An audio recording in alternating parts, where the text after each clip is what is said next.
have bipartisan support.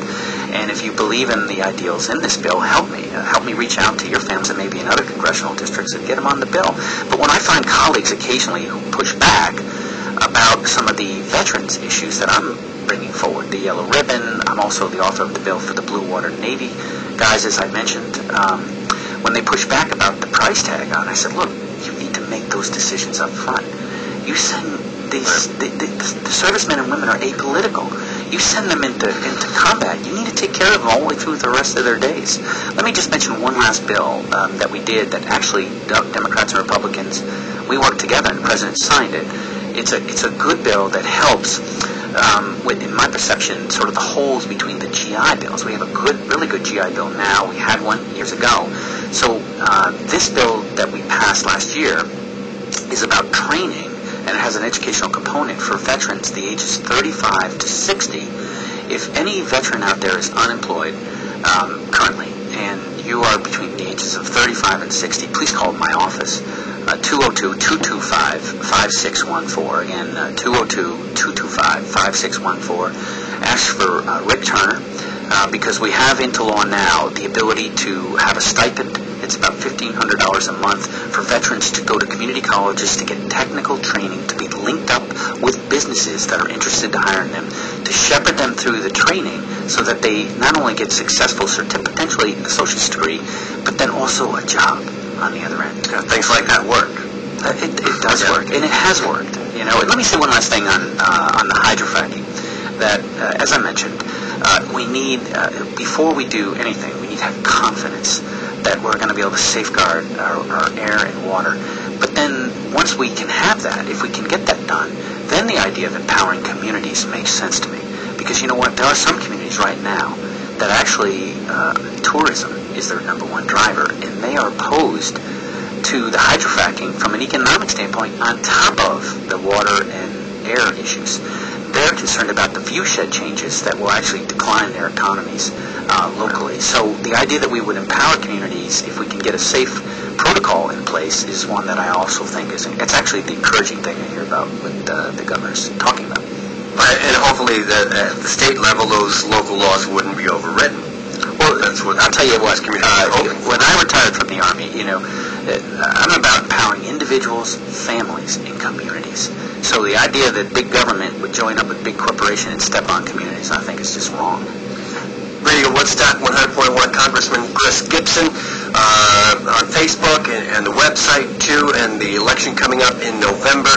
There's going to be some big money spent on both sides, and right now you're in double-digit lead. You have a pretty nice, comfortable lead. I'm never comfortable.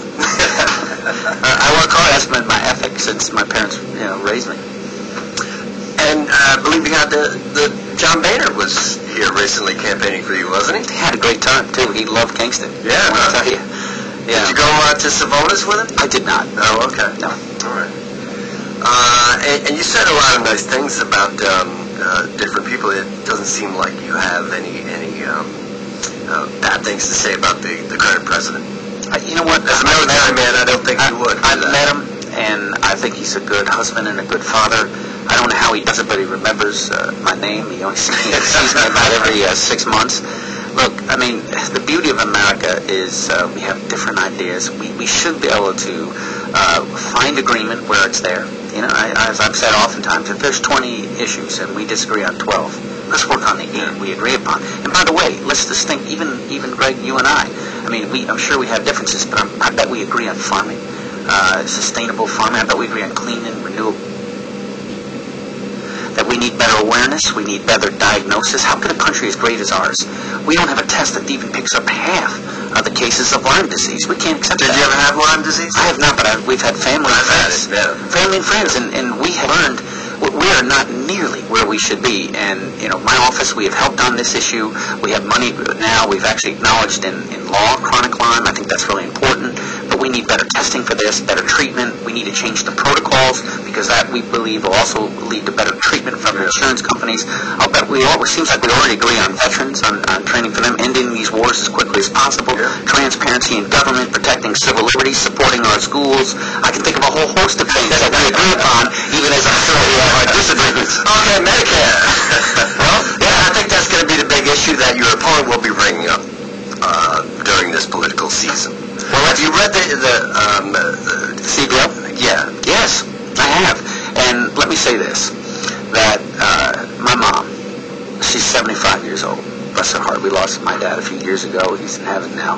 But my mom's on the program, and I hope she lives to be 100. We need to have this program. This is a critical program. We're gonna fulfill our commitments and our pledges to our current seniors and to those approaching seniors. We have to fulfill it. There is nothing in any concept that hurts our current seniors at all.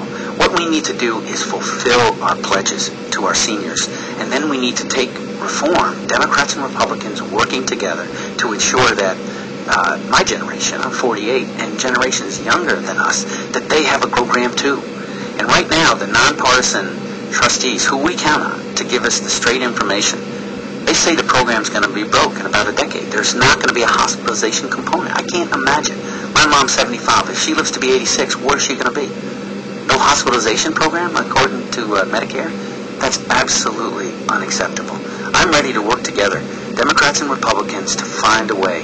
Look, when the opposition says that, any kind of concept ends Medicare as we know it, PolitiFact, that's another nonpartisan organization, they said that was the lie of the year last year.